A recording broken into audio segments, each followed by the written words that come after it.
시간 우리 믿음의 고백들 이름으로 말씀 앞에 나가도록 하겠습니다. 하나님 나를 사랑하신다. 하나님 내 인생의 크고 비밀한 계획을 가지고 계신다. 하나님 오늘도 나와 동행하셔서 그 계획 이루어 주신다. 아멘. 그렇게 될 줄로 믿습니다. 아멘. 현대 사회를 관통하는 가장 서글픈 신조어가 있다면 아마도 각자 도생이라는 표현이 아닐까 싶습니다. 현대인들은 저마다 바쁘게 그리고 고단한 인생을 살다 보니까 타인의 고통을 돌아볼 여유조차도 사치로 여기는 그런 시대를 살아간다는 것입니다.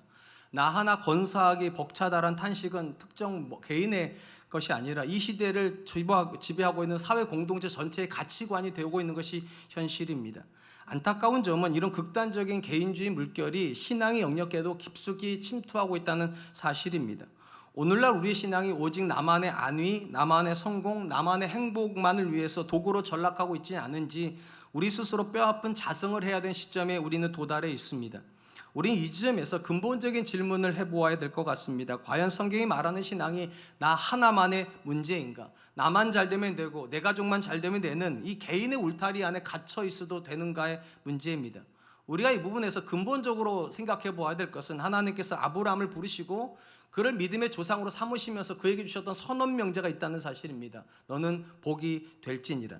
이 말씀이 우리에게 주는 분명한 도전이 있습니다. 하나님은 아브라함부터 시작된 복음 안에서 저와 여러분들을 이기적이고 개인적인 복음으로 초대한 것이 아니라 나로 인해서 그들이 복을 받는 공동체적인 삶으로 초대하셨다는 사실입니다. 저는 오늘 본문의 말씀을 통하여서 성도가 이 땅을 살아가면서 우리가 마땅히 가져야 하는 공동체적인 책임의식이 어떤 것인지에 대한 이야기를 좀 해보려고 합니다. 오늘 본문은 이스라엘이 가나안 땅에서 만나게 될 아주 당혹스러운 사건 하나를 가정하면서 시작을 합니다. 1절 말씀입니다. 내 하나님 여호와께서 내게 주어 차지하게 하신 땅에서 피살된 시체가 들에 엎드러진 것을 발견하고 그 쳐 죽인 자가 누구인지 알지 못하거든. 하나님께서 십계명에서 가장 엄중하게 다루신 명령 중에 하나가 살인하지 말라는 명령입니다. 이는 인간이 하나님의 형상으로 창조가 되어 그 어떤 것과 비교가 되지 않은 존귀함을 가지고 있기 때문에 타인의 생명을 해할 권세가 그 누구에게도 없다는 사실에 대한 천명입니다. 율법은 심지어 고의적으로 살인한 사람의 경우에는 일정 부분의 피해 보복을 허락함으로 엄중한 책임을 묻고 심지어 무지한 피가 이스라엘 위에 머무르지 못하게 하라고 단언하여 명령을 하고 있습니다. 그런데 오늘 본문에서 가정하는 것은 특이합니다. 들판에서 한 사람이 죽었는데 누구도 그가 어떻게 죽었는지를 알지 못하는 상황입니다. 그렇다면 이 사람의 피에 대해서는 누가 책임을 져야 하겠습니까? 인간의 법정에서는 증인도 없고 어떤 사건에 대한 어떤 거 존재하지 않는다 이런 거는 일반적으로 미제 사건으로 치부하여 누구에게도 책임을 묻지 않습니다. 그런데 오늘 본문에서 아무도 알지 못하는 죽음에 대해서 하나님은 범인이 알 수 없다고 해서 넘어가는 것이 아니라 이스라엘 공동체가 일정 부분의 책임을 져야 된다라고 말씀하고 있기 때문에 특별한 것입니다. 오늘 본문에서 우리가 먼저 기억할 것은 하나님은 죄 문제에 대하여서 방치하지 않고 책임 있는 대처를 우리에게 명령하신다는 것입니다. 하나님 지금 들판에서 살인자를 특정할 수 없는 시체를 대해서 교훈을 주세요. 그리고 뭐라고 말씀하시는가? 그 시체로부터 가장 가까이 있는 성읍이 이 문제에 대해서 책임 있는 조치를 해야 된다. 그렇게 말씀을 하시는데 이것은 매우 놀라운 말씀입니다. 사실 인류 역사를 누가 주관하고 계십니까? 하나님이 주관하고 계십니다. 그렇다면 들판에서 누가 죽인지를 모르는 그 사람이 죽어갈 때 하나님이 그걸 모르실까요? 누가 그 사람을 죽였는지 하나님이 모르실 리가 없습니다. 이런 상황이라면 이스라엘 백성이 모르는 사건에 대한 책임은 누가 지는 게 더 좋겠습니까? 사실은 하나님이 지는 게 더 좋습니다. 그리고 이렇게 말해야 돼. 너희들은 모르니까 뒤로 빠져 있어. 내가 봤으니까, 내가 아니까 내가 책임질게. 근데 놀랍게도 하나님은 이스라엘이 모르는 죄에 대해서 그들은 책임 없다 말하는 것이 아니라 그들이 모르는 죄에 대해서도 일정 부분의 책임을 져야 된다. 그렇게 말씀하신다는 거예요. 이것은 인본주의적 사고로는 정확하게 이해하기가 어렵습니다. 내가 죽인 것도 아니고 우리 성읍에 사람이 죽었다는 증거도 없는데 단지 가깝다는 이유로 우리가 암송아지를 데려다가 나의 무죄를 증명해야 된다. 누가 동의가 되겠습니까? 그렇다면 여러분, 왜 하나님은 이렇게 합리적으로 생각해도 어딘가 앞뒤가 안 맞는 것 같은 요구를 하실까요? 이 말씀이 주는 가장 명확한 도전이 있습니다. 우리가 모르는 죄라고 해서 우리가 아무 상관없는 죄는 아니라는 것입니다. 내가 모르니까 책임지지 않아도 된다, 그렇게 말씀하시지 않는다는 거예요. 하나님은 들판에서 한 사람이 죽어갈 때 그것이 단순히 한 사람의 불행으로 끝나는 것이 아니라 그거에 대한 공동체적인 책임감이 요청이 된다고 말씀하시기 때문입니다. 왜 이런 말씀을 하실까? 이유가 있어요. 이스라엘 공동체는 어떤 공동체입니까? 단일 민족입니다.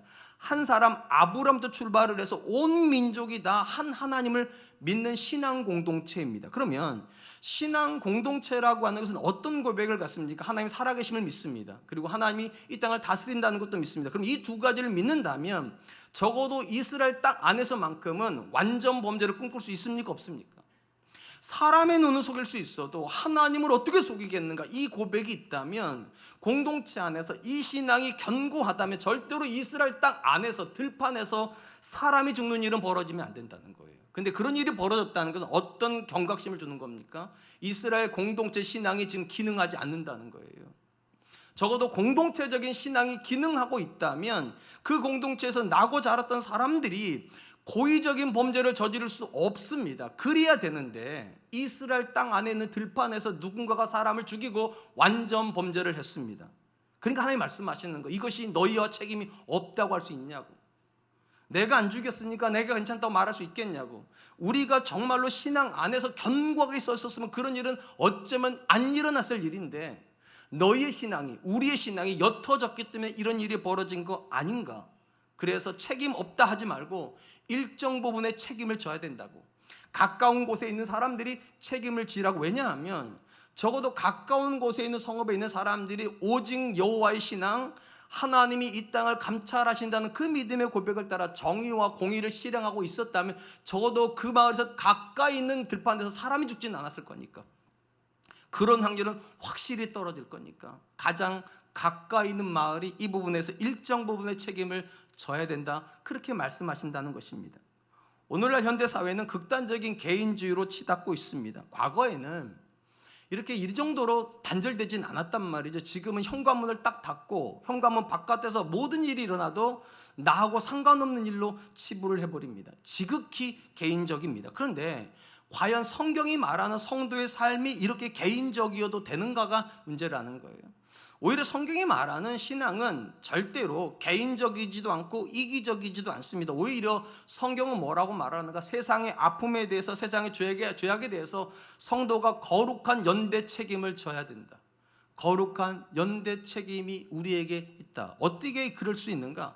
여러분, 하나님께서 예수 그리스도의 핏값을 주시고 뭐를 세우셨습니까? 교회를 세우셨습니다. 거룩한 교회를 세우셨다면 여러분이라면 이 거룩한 걸, 거룩을 지키기 위해서 어디다 갖다 놓으셔야 좋을 것 같아요? 산속에다 갖다 놔야 되지 않겠습니까? 그래서 불교는 대부분의 절들이 산속에 있잖아요. 거룩을 지키려고.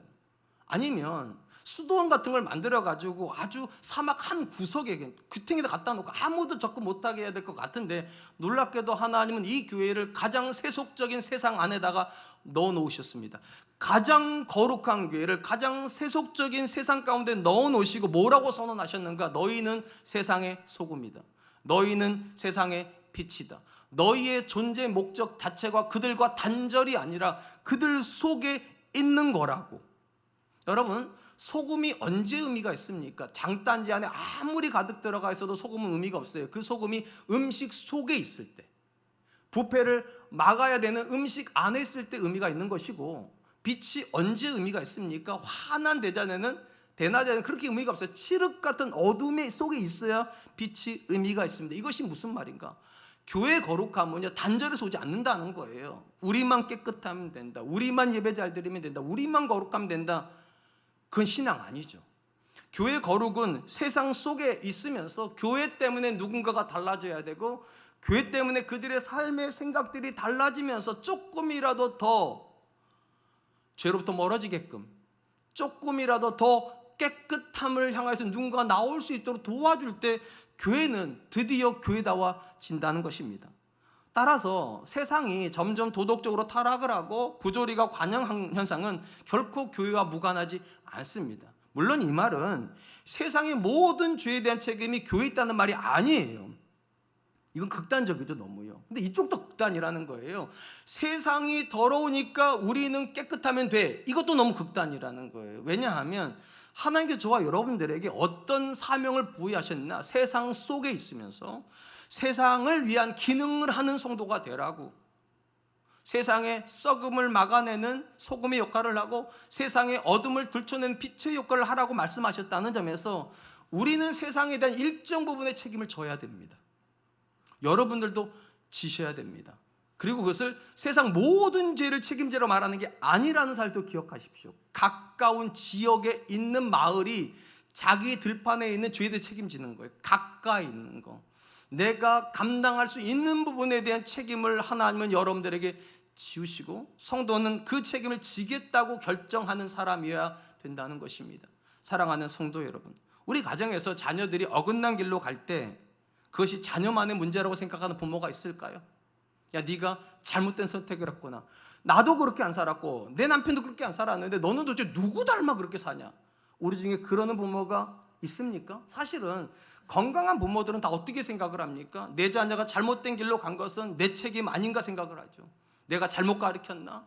내가 삶의 보온을 조금이라도 잘 보였으면 이 아이가 조금 더 잘 컸을 터인데, 저 같은 경우는 이렇게 생각을 하는 거죠. 우리 아이가 목사 집에 태어나지 않고 장로님 집에 태어났으면 훨씬 잘 살지 않았을까? 이런 생각을 다 합니다. 왜냐하면 이게 부모가 가진 일정 부분의 책임감인 거예요.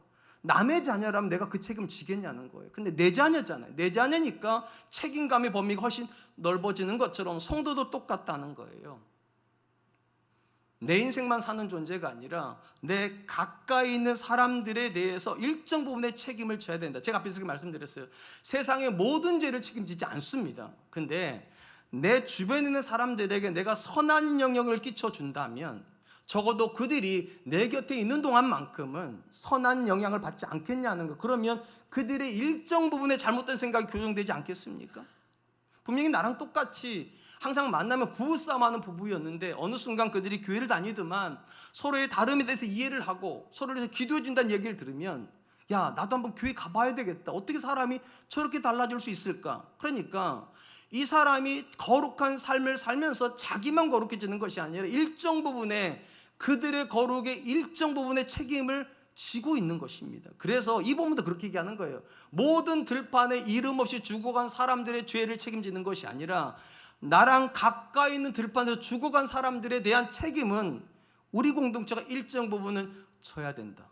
그러니까 이렇게 생각하셔야 돼요. 내가 알고 있는 사람들에게 나는 선한 영향을 끼침으로 그들의 악함을 막아주는 사람이 돼야 되겠다고. 내가 키우고 있는 이 자녀가 믿지 않는 부모에게 태어나지 않고 믿는 부모에게 태어났으니까 이 자녀에게 내가 일정 부분의 신앙의 책임을 져줘야 되겠다고. 내 배우자가 안 믿는 배우자와 결혼한 것이 아니라 믿는 배우자로 결혼을 했다면 내가 이 배우자가 하나님을 조금 더 가까이 만나고 세상으로 조금 더 떨어질 수 있도록 내가 그의 삶에 일정 부분의 책임을 져야 되겠다고. 모든 책임을 여러분 지라고 말하는 게 아닙니다. 이 본문은 중요해요. 그래서요, 가까이 있는 성읍의 사람들이 들판에 있는 사람의 죄에 대해서 일정 부분의 책임을 져야 된다. 저는 우리 사랑과 은혜교회 성도님들이 그런 사람 되셨으면 좋겠습니다. 나만 잘 살면 된다, 우리만 깨끗하면 된다가 아니라 우리 때문에 그들이 선한 영향을 받았으면 좋겠고 우리 때문에 그들이 하나님께 가까워질 수 있었으면 좋겠다. 그리고 그들의 아픔에 대해서 나 몰라라가 아니라 나도 그 아픔에 대해서 공감하고 그들을 위해서 내가 할 역할을 해야 되겠다. 그렇게 할 수 있는 분들 되실 수 있기를 주님의 이름으로 축복합니다. 한편 하나님은 살인사건이 일어난 곳으로부터 가장 가까운 성읍에 특별히 모든 장로들을 지목하시면서 그들로 하여금 한 번도 멍에 매지 않은 암송아지를 데리고 항상 물이 흐르는 계곡으로 가서 목을 꺾으라고 말씀을 하십니다. 그리고 그 꺾은 목 위에 손을 씻으면서 이렇게 말을 하라고 말씀하세요. 7절로 8절입니다. 우리의 손이 이 피를 흘리지 아니하였고 우리 눈이 이것을 보지도 못하였나이다. 여호와여, 주께서 속량하신 주의 백성 이스라엘을 사하시고 무죄한 피를 주의 백성 이스라엘 중에 머물러 두지 마옵소서 하면 그 피 흘린 죄가 사함을 받으리니. 장로들은 죽임당한 암송아지 위에서 손을 씻습니다. 그리고 뭐라고 말하는가? 무죄한 피가 이스라엘 가운데 머물지 않게 하여 주십시오, 이렇게 외친다는 거예요. 이것은 일종의 중보 외침입니다. 왜냐하면 이들은 살인하지 않았습니다. 심지어 누가 살인한 것을 방종하지도 않았는데 마치 자기들이 막지 못해서 그 살인이 일어났고 우리 공동체가 거룩하지 못해서 그 사건이 일어난 것처럼 마치 자기들의 죄인 것처럼 그 앞에서 자기들의 손을 씻는다는 거예요. 내가 하지 않았으니까 상관없다가 아니라 우리가 거룩하지 못해서 저들이 오기라도 누군가가 이런 죄를 졌다면 그거는 우리의 책임이니까 하나님 우리를 보시고 이 죄를 사해 주십시오. 거룩한 중보자의 호소가 이 본문에 들어있다는 것입니다. 우리가 본문에서 두 번째로 기억할 것, 하나님께서 그분의 성도에게 명령하시는 다른 삶이 무엇인가? 중보자의 삶을 살아야 된다는 것입니다. 본문의 장로들이 데리고 간 암송아지는 궁극적으로 예수 그리스도를 상징을 합니다. 이 암송아지는 아무 잘못이 없는데도 들판에서 누군가가 죽였을 죄를 이 암송아지가 지고 죽습니다. 마찬가지로 예수 그리스도도 저와 여러분의 죄인데 그분의 죄가 아니라 우리의 죄 때문에 죽어갔고 암송아지를 보고 그 마을을 용서하신 것처럼 예수 그리스도를 보시고 우리를 용서하셨습니다. 그 말은 무엇인가? 우리가 오늘 이 자리에 있기 위해서 누군가의 중보가 있었다는 거예요. 예수 그리스도의 중보, 그걸 우리는 십자가라고 부르는 거예요. 십자가의 사건이 있었기 때문에 오늘 우리가 이 자리에 있었다면 이런 저와 여러분들에게 어떤 걸 기대하시겠냐는 거예요. 중보를 받아서 오늘을 살고 있는 우리가 누군가에게 중보하는 사람이 되어야 된다. 여러분, 이 중보 사역은요 신약에만 나오는 개념이 아닙니다. 우리가 구약에서 종종 발견하는 것이 바로 이 중보 사역을 하고 있는 성도의 모습입니다. 자신이 죄를 짓지 않았음에도 불구하고 마치 자기가 죄 지은 것처럼, 자기가 더럽지도 않은데 마치 자기가 더러운 것처럼 그 모든 죄를 자기한테 뒤집어 씌우고 하나님 앞에 나가는 사람들이 있더라는 거예요. 대표적인 사람이 제사장들이 그렇습니다. 그리고 우리가 아는 몇 사람이 그렇습니다. 아브라함을 기억하십니까? 어느 날 하나님께서 아브라함에게 나타나셔서 뭐라고 말씀하시는가? 소돔과 고모라 땅을 내가 멸하리라. 사실 엄밀히 말하면 아브라함은 소돔과 고모라 땅에 살고 있는 것이 아니라 가나안 땅에 살고 있기 때문에 남의 나라 이야기인 거예요. 남의 민족에 대한 이야기. 그러면 모른 척해도 상관없어요. 근데 놀랍게도 그 말을 듣는 순간부터 아브라함이 중보 기도하기 시작합니다. 하나님, 소돔과 고모라 땅에 의인 50명이 있어도 멸하시겠습니까? 45명이면, 40명이면, 30명 이렇게 10명까지 계속적으로 하나님 앞에 부르짖으면서 낮춰가십니다. 이유가 있죠. 아브라함이 그 땅에 살고 있지는 않지만 아브라함이 기억하는 사람이 있어요. 조카 롯이 소돔과 고모라 땅에 있어요. 그럼 상식적으로 생각해 보면 소돔과 고모라 땅에 살고 있는 롯이 중보기도 대표적으로 기도해야 될 것 같아요. 간절히 기도해야 될 것 같은데 롯은 기도하지 않아요. 아브라함이 기도해요. 아무 상관없는 땅을 위해서 기도해요. 물론 우리가 아는 것처럼 아브라함이 간절히 기도했음에도 불구하고 소돔과 고모라 땅은 멸망합니다. 그런데 하나님이 아브라함을 기억하셔서 어떤 결정을 하셨는가? 성경은 이렇게 기록을 합니다. 창세기 19장 29절, 하나님이 그 지역의 성을 멸하실 때, 곧 롯이 거주하는 성을 엎으실 때 하나님이 아브라함을 생각하사 롯을 그 엎으신 중에서 내보내셨더라. 저는 이 말을 참 좋아합니다. 롯이 불쌍해서가 아니라 하나님이 아브라함을 기억하셔서, 이 아브라함이 누구냐는 거예요. 자기가 가나안 땅에 살고 있고 롯은 소돔과 고모라 땅에 살고 있는데 마치 자기가 소돔과 고모라 땅에 살고 있는 것처럼 롯을 위해서 울어주는 사람이에요. 그리고 아브라함을 기억해서 롯을 구원하셨다면 오늘 하나님께서 여러분을 기억하셔서 여러분의 자녀에게 복 주시지 않겠습니까? 여기서는 자다가도 아멘 하셔야 돼요. 내가 간절히 기도하면 하나님께서 내 기도만 들으시는 것이 아니라 나 때문에 내 남편을 긍휼히 여기시지 않으시겠냐고. 이게 약속인 거잖아요. 아브라함을 기억하사 롯을 그 가운데서 건져내셨다면 오늘 하나님은 우리의 기도를 통해서 그들을 살리실 수 있을 줄로 믿습니다. 하나님이 내 신앙 때문에 그들을 기억할 수 있다면 왜 우리가 중보자의 사역을 멈춰야 되겠습니까? 그들이 그들의 삶을 사는 것이 아닙니다. 그들의 삶을 사는 건 일반적인 거지만 성도는 그들의 삶에 개입할 수 있어요. 하나님께서 정원준이라는 사람을 기억하셔서 내 자녀에게 복을 주실 수 있다면 하나님이 여러분을 기억하셔서 여러분의 가정에 복을 주실 수 있음을 기억하실 수 있기를 축복합니다. 모세는 또 어떻습니까? 모세가 출애굽을 해서 시내산에 왔습니다. 하나님께서 모세를 올라오게 하세요. 산 정상에 가 있을 때 이스라엘이 40일 동안 밑에서 어떤 일을 합니까? 우상을 만들어서 우상 숭배를 합니다. 그때 하나님이 대노를 하시죠. 왜냐하면 그렇게 구체적이고 인류 역사에서 한 번도 경험하지 못한 온갖 은혜를 다 주었음에도 불구하고 그들이 우상 숭배를 해서 하나님이 분노하셔서 그들의 진멸을 결정하십니다. 그리고 모세에게 뭐라고 말합니까? 내가 너로부터 다시 민족을 시작하겠다고. 이러면 모세가 이렇게 생각해야 되는 거 아니에요? 내가 안 죽으니까, 내 가족은 살 테니까 그럼 괜찮다 해야 되는 거 아니냐고요. 여러분들도 안 괜찮으실 모양이네요. 감사합니다. 근데 인간적으로 생각을 해보면 하나님 분노하셨고 이미 작정하셨으면 끝났다 생각해야 될 것 같은데 모세가 어떻게 합니까? 마치 자기가 저 밑에서 우상 숭배를 진두주의한 사람인 것처럼 하나님 앞에 자기가 죄 지은 것처럼 통해자복을 합니다. 그리고 하나님께 이렇게 중보합니다. 출애굽기 32장 32절. 그러나 이제 그들의 죄를 사하시옵소서. 그렇지 아니하시오면 원하건대 주께서 기록한 책에서 내 이름을 지워버려 주옵소서. 여러분, 하나님께서 누군가를 진멸한다는 것을 생명책에서 지워버린다고 모세는 생각한 거예요. 그들의 이름을 지우시려면 내 이름도 같이 지우십시오. 연대 책임을 넘어서서 중보하는 거예요. 나는 죄 짓지 않았지만 내 민족이라는 거예요. 나는 살겠지만 내 형제들이라는 거예요. 어떻게 내버려둘 수 있겠냐고. 하나님, 저들을 죽이시려면 나를 죽이십시오. 놀랍게도 아무런 죄도 짓지 않은 모세가 가장 처절하게 기도하고 이 모세의 기도 때문에 하나님 모세를 살리기 위해서 이스라엘을 죽이지 못합니다. 오늘 본문에서 하나님께서 백성의 장로들한테 책임져라 말하는 이유가 무엇입니까? 장로가 뭐하는 사람입니까? 책임지는 사람들이에요. 어른들이란 말이죠. 그러니까 어른들이 뭐라고 말하는가? 너희 백성의 그 잘못, 영적인 각성이 필요한 부분에 대한 책임을 너희가 져야 되지 않겠냐고. 그러니까 너희가 아무 잘못 없는 거 내가 알지만 너희가 암송아지 끌고 가서 너희가 마치 죄 있는 것처럼 그 위에서 손을 치으라고. 그것이 장로의 역할이라고. 이 자리에 계신 분들 중에 부모이신 분들 계십니까? 그럼 여러분의 자녀 인생은 누구 책임입니까? 여러분 자녀가 뭐라고 말해요? 여러분들한테 왜 낳았냐고 그러잖아요. 왜 낳았냐고. 누구 책임이라는 거예요? 모르셨어요? 여러분 책임이에요. 자녀가 살고 있지만 자녀들도 알아요. 엄마 아빠가 낳았지 않냐고. 하나님이 똑같아요. 지도자가 책임지는 거라고. 지도자가. 그러니까 장로들이 가는 거고요. 모세가 가는 거고요. 아브라함이 가는 거예요. 하나님 앞에. 그리고 지도자는 뭐 하는 사람인가? 공동체를 위해서 울어줄 수 있는 사람. 내가 마치 죄 지었다는 듯이, 내가 마치 잘못됐다는 듯이 자녀의 책임인데 부모가 울어줘요. 남편의 책임인데 아내가 울어줘요. 아내의 잘못인데 남편이 울어줘요. 그 공동체가 망할 수 있냐는 거예요. 절대로 망할 수 없어요. 사랑하는 성도 여러분, 하나님께서 지금 이 땅에서 찾고 있는 사람은 절대로 죄 짓지 않은 깨끗한 사람이 아닙니다.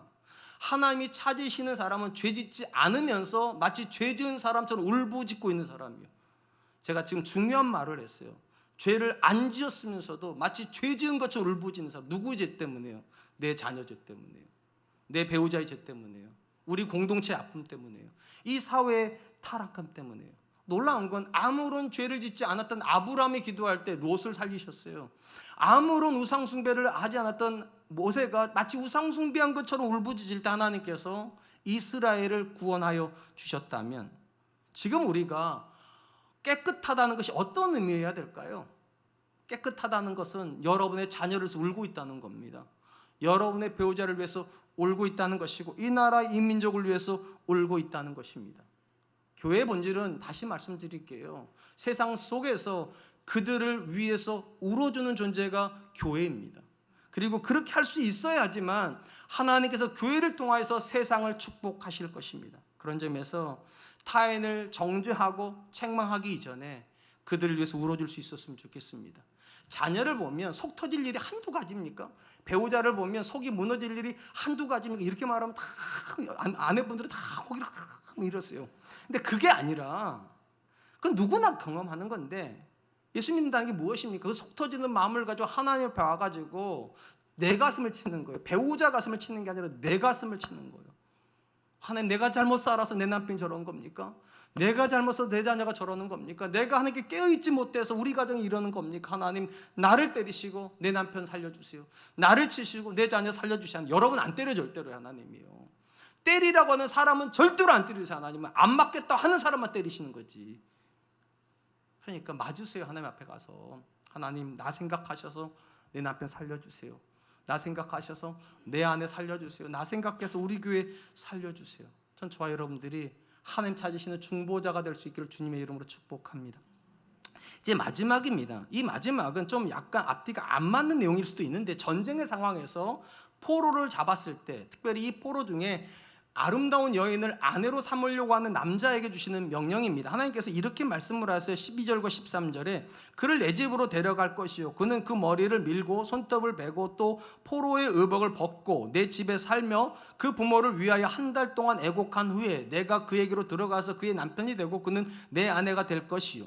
고대 사회는 전쟁하는 사회고 전쟁을 하고 나면 반드시 전리품이라는 걸 취해옵니다. 이 전리품 안에는 물건도 있지만 사람도 있습니다. 주로 노예를 잡아올 때 전리품으로 여기고 노예는 더 이상 사람이 아니기 때문에 물건처럼 주고받고 사고 팔 수도 있었습니다. 그러니까 전쟁은 인권이 말살될 수 있는 가장 극한 상황인데 놀랍게도 이 전쟁의 상황에서 하나님께서 아주 미약한 여인 한 사람을 어떻게 대우하시는지가 이 본문에 기록이 되어 있는 거예요. 본문은 이런 내용입니다. 전쟁에 가가지고 한 남자가 포로를 잡았는데 그 포로를 잡은 여인 중에 한 여인에게 마음이 갑니다. 너무 아름다워서 아내로 맞이하려고 합니다. 그러니까 사실 말하면 재산이니까 그렇게 되는 거예요. 데려가가지고 바로 결혼이 되는데 하나님께서 그렇게 안 하세요. 세 가지의 규정을 따라서 절차를 지키라고 말씀해요. 첫 번째 절차가 무엇인가? 포로된 여자를 집으로 데려가서 머리를 다 밀고 손톱을 베게 하라고 말을 합니다.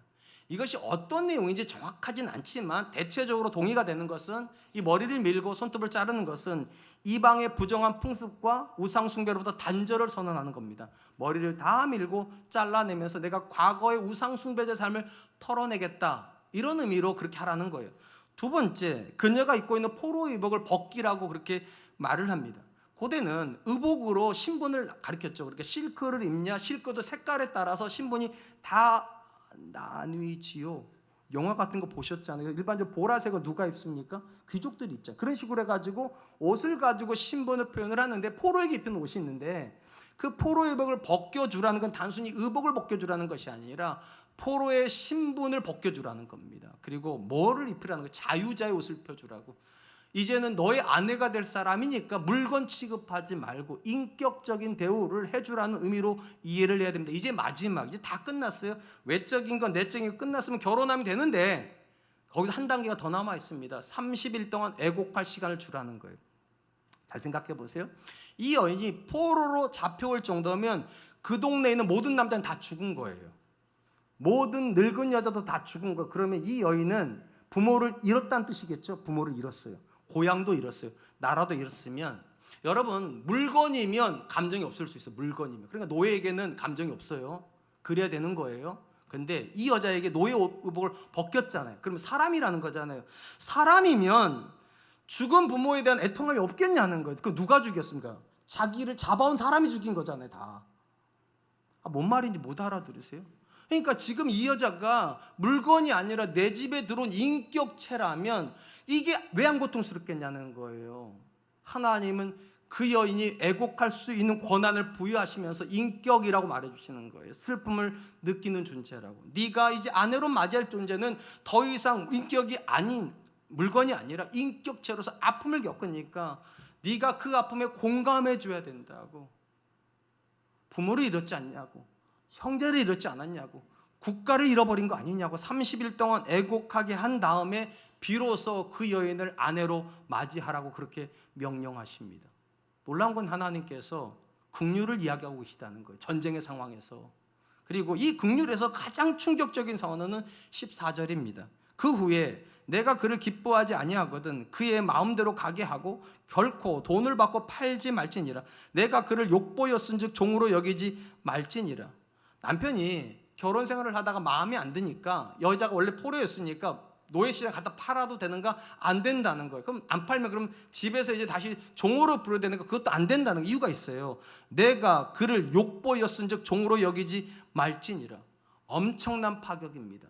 세상의 법에서는요, 한 번 포로는 평생 포로이기 때문에 주인이 얼마든지 신분을 바꿔도 되는데 하나님은 안 된다는 거예요. 언약 안으로 들어온 사람에게 한 번 약속한 건 절대로 변개될 수 없다. 그 여자는 더 이상 노예가 아니라 자유인이고 네가 아내로 맞아들였다가 싫어하더라도 자유인으로 내보내야 된다. 세상 사람들의 마음은 이제 조속으로 변해서 어제 사랑했던 사람도 오늘 물건처럼 내버릴 수 있습니다. 그런데 하나님은 사람을 욕망의 대상으로 삼지도 않으시고 물건처럼 버리지도 못하게 하신다는 거예요. 그게 다르게 살라고 명령하신 하나님의 법입니다. 오늘 본문에서 우리가 마지막으로 기억할 거, 하나님은 힘을 가지고 있는 사람에게 권리를 주장하라고 말씀하지 않으시고 긍휼을 명령하신다는 겁니다. 내가 더 높은 자리에 있으면 주장하려고 하지 말고 내가 어떻게 해야 이 사람을 헤아려 줄 수 있을까, 내가 어떻게 이 사람의 아픔에 공감해 줄 수 있을까를 물어야 된다라고 말씀하시는 거예요. 특별히 왜 이렇게 포로된 여자에 대해서 또 포로들에 대해서 이렇게 민감하게 하나님께서 말씀하시는가, 이유가 있어요. 이스라엘이 과거에 애굽의 노예였기 때문입니다.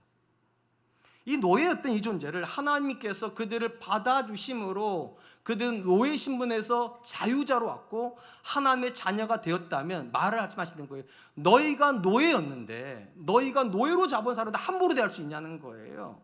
그리고 내가 너희한테 긍휼을 베풀어 주셨는데 너희가 그들에게 잔혹하게 하는 게 말이 되냐고. 그러니까 오늘 본문에서 하나님 말씀하신 모든 명령은 근본적 출발점은 하나님이세요. 하나님이 내가 너희를 자비와 긍휼로 받아 주었다면 마땅히 너희도 너희가 잡아온 노예한테 세상에 있는 사람처럼 하지 말고 너희가 베풀 수 있는 자비, 너희가 베풀 수 있는 긍휼을 베풀어 줘야 되는 것이 아니겠냐, 이렇게 말씀하신다는 것입니다. 영적인 관점에서 이방의 포로였던 여인은 예수 그리스도를 만나기 이전에 저와 여러분의 모습을 닮아 있습니다. 왜냐하면 우리도 한때는 다 노예였기 때문에요. 죄의 노예였고 세상의 노예였습니다. 우리는 죄를 사랑했고 세상을 사랑했습니다. 근데 우리가 뭔가 잘난 게 아닌데도 하나님께서 이유를 알지 못하지만 우리를 사랑하셨어요.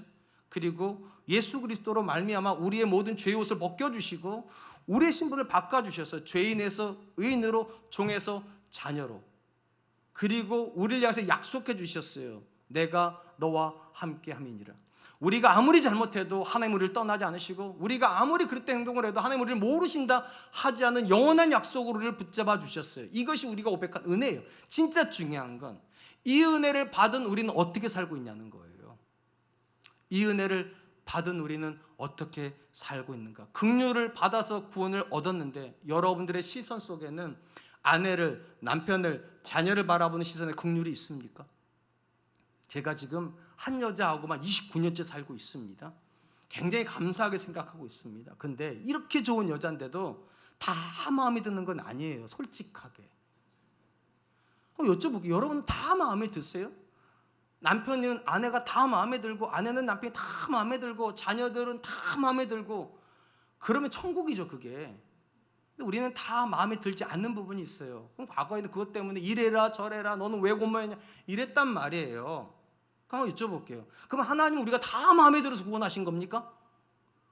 저는 지금도 이해가 안 되는 게 왜 나 같은 사람을 구원하셨을까? 그리고 왜 나 같은 사람 목사 삼으셨을까? 아무리 생각해봐도요, 우리 성도님 중에는 부부싸움 저만큼 안 하는 사람 많거든요. 저보다 더 하세요? 아니 저는 아무리 봐도 아내를 정말 귀하게 여기고 자녀를 정말 귀하게 여기는 인격적인 성도들 굉장히 많이 만나요. 근데 왜 저분들이 목사가 안 되고 왜 나 같은 사람이 목사가 됐을까? 저는 이런 생각을 해요.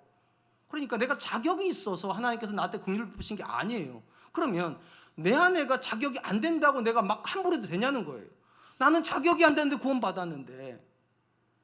그러니까 신앙은 무엇인가? 하나님이 내게 해주신 걸 기억해서 이걸 옮겨주는 사람인 거예요.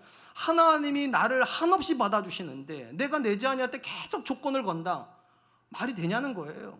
하나님 끊임없이 나를 지지해 주시는데 나는 내 배우자를 향해서 잘할 때만 지지해 주고, 이게 말이 되냐는 거예요. 오늘 보면서 하나님께서 이스라엘 향하여서 왜 그렇게 포로의 인격에 대해서, 그의 슬픔에 대해서, 그의 절망에 대해서 안아주고 이해해주고 기다리라고 말해주냐는 거예요. 하나님 그렇게 하셨으니까. 하나님이 이스라엘에게 그렇게 해주셨으니까 너도 그들에게 그렇게 해주라고. 신앙생활을 한다는 건 그래서 저는 황홀하다고 생각해요. 점점 살아가면 살아갈수록 하나님이 내게 어떤 은혜를 주셨는지가 절절해지니까. 여러분은 안 그러세요? 어떻게 나 같은 사람이 이렇게 구원을 받았을까? 어떻게 나 같은 사람에게 이렇게 은혜가 있었을까? 저는 이것이 없으면 신앙은 아무런 의미가 없다 생각합니다. 신앙은 가면 갈수록 주의 은혜가 크다. 아멘이시죠? 그럼 여기서 멈추지 않아요. 그러면 나는 어떻게 살아야 될까? 내 배우자에게 나는 어떤 사람이 돼야 이 사람이 내가 사랑하는 하나님을 만날 수 있을까? 내가 내 자녀에게 어떻게 해줘야지 이 자녀가 나 같은 못난 아빠를 통해서 하나님을 만날 수 있을까? 답은 간단해요. 하나님이 해주신 것처럼 흉내를 내기 시작하죠. 흉내를요. 하나님이 용서하셨으니까 나도 용서하지. 하나님이 자격 없는 나를 이해해 주셨으니까 나도 내게 실수하는 내 자녀를 이해해 줘야지. 하나님이 한도 없이 나를 기다려 주셨으니까 나도 내 자녀를 한도 없이 기다리려고 몸부림쳐야지. 그러니까 신앙은 옮겨주는 거예요. 하나님이 내게 주신 것을 조금씩이라도 그들에게 옮겨줘서 그들이 나를 통해서 하나님을 만날 수 있도록. 사랑하는 성도 여러분, 오늘 본문에서 하나님께서 이스라엘에게 요구하신 건 정확하게 하나님이 이스라엘에게 해주신 거예요. 하나님이 너희를 긍휼히 여겨주었다면 너희도 그들에게 긍휼히 여겨줘야 된다고. 너희가 포로로 잡아왔다고 너희 권세를 주장하지 말고 잡혀온 그들 속에서 너희의 과거의 모습을 보라고. 어떻게 해야 그들의 눈물이 닦일 수 있을지, 어떻게 해야 그들의 상처가 아물 수 있을지, 어떻게 해야 그들이 너의 가정에 들어서 한 가족이 될 수 있을지 네가 생각하고 그들의 입장에서 울어주고 그들의 입장에서 긍휼히 여겨주며 그들의 입장에서 보호해 주라고. 그러면 그들은 네가 믿는 하나님을 나의 하나님으로 받아들일 거라고. 전 저와 여러분들 그럴 수 있기를 주님의 이름으로 축복합니다.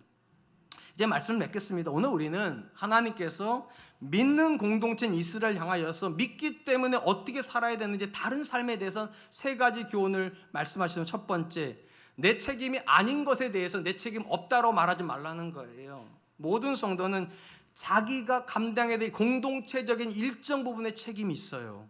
그러니까 여러분이 다니시는 교회가 거룩해지는 것에 대한 여러분의 일정 부분의 책임이 있습니다. 그 책임을 지시기 위해서 오늘 나가실 때 주차 봉사하시는 분들한테 왜 그래 이렇게 하지 마시고 수고하십니다. 그 한마디가 공동체를 따뜻하게 할 거예요. 두 번째, 여러분들이 깨끗한 삶을 사는 건 다른 이유가 아니에요. 중보자의 삶을 살기 위해서. 더러운 사람은 중보할 수 없지만 하나님 앞에 거룩하게 몸부림친 사람은요, 배우자의 죄를 가지고 씨름해 줄 수 있습니다.